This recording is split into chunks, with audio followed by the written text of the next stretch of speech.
পৌরাণিক উপাখ্যান।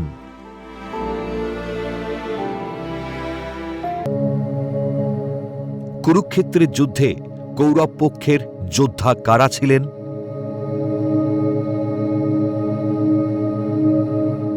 কুরুক্ষেত্র যুদ্ধ মূলত হস্তিনাপুরের সিংহাসনের অধিকার নিয়ে কৌরব ও পাণ্ডবদের দীর্ঘদিনের বিবাদ, ক্ষমতা ও অন্যায়ের সংঘাত এবং ধর্ম প্রতিষ্ঠার আকাঙ্ক্ষা থেকে হয়েছিল।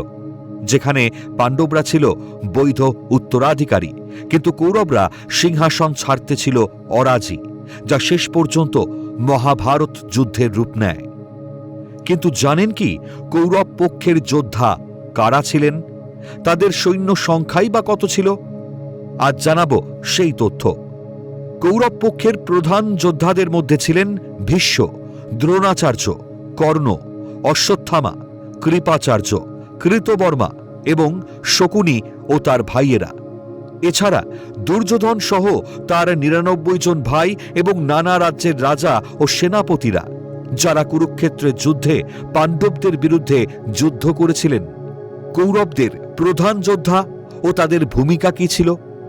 ভীষ্ম পিতামহ, কৌরব ও পাণ্ডব উভয়ের পিতামহ, যিনি ১০ দিন কৌরব বাহিনীর সেনাপতি ছিলেন এবং প্রতিজ্ঞা রক্ষা করতে কৌরবদের পক্ষে যুদ্ধ করেন। দ্রোণাচার্য কৌরব ও পাণ্ডব উভয়ের অস্ত্রগুরু, যিনি পিতামহের পর সেনাপতির দায়িত্ব নেন এবং চক্রব্যূহ রচনা করেন। কর্ণ সূর্যদেবের পুত্র এবং দুর্যোধনের প্রিয় বন্ধু, যিনি পাণ্ডবদের জ্যেষ্ঠ ভ্রাতা হওয়া সত্ত্বেও কৌরব পক্ষ নেন। অশ্বত্থামা দ্রোণাচার্যের পুত্র, একজন শক্তিশালী যোদ্ধা, যিনি যুদ্ধ শেষে বেঁচে গিয়েছিলেন।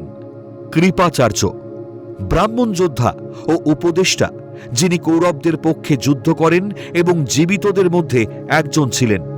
কৃতবর্মা যাদব সেনাপতি, যিনি কৃষ্ণের নারায়ণী সেনার প্রধান ছিলেন এবং কৌরবদের পক্ষে যুদ্ধ করে বেঁচেছিলেন। দুর্যোধন কৌরবদের বড় ভাই, যিনি রাজ্যের জন্য পাণ্ডবদের সাথে এই যুদ্ধে লিপ্ত হন।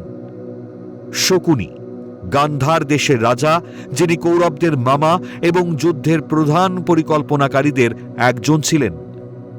এছাড়া অন্যান্য উল্লেখযোগ্য যোদ্ধারা ছিলেন দুঃশাসন, কৃপা, শল্য, ভগদত্ত, জয়দ্রথ, বহলিক ও তার পুত্র ভূরিশ্রবা এবং অনুবিন্দ। এই যোদ্ধারা সম্মিলিতভাবে কুরুক্ষেত্রের যুদ্ধে পাণ্ডবদের বিরুদ্ধে প্রতিরোধ গড়ে তুলেছিলেন। কৌরবদের সৈন্য সংখ্যা কত ছিল?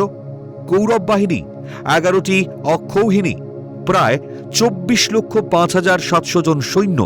তার মধ্যে রথারোহী যোদ্ধা ছিলেন ২,৪০,৫৭০ জন, গজারোহী সৈন্য বা গজানিক ২,৪০,৫৭০ জন, অশ্বারোহী যোদ্ধা ছিলেন ৭,২১,৭১০ জন, পদাতিক সৈন্য ছিল ১২,০২,৮৫০ জন। কৌরবদের সেনাদল পাণ্ডবদের চেয়ে প্রায় দ্বিগুণ বড় হওয়া সত্ত্বেও শুধু অধর্ম ও অসততার জন্য পরাজয় বরণ করে।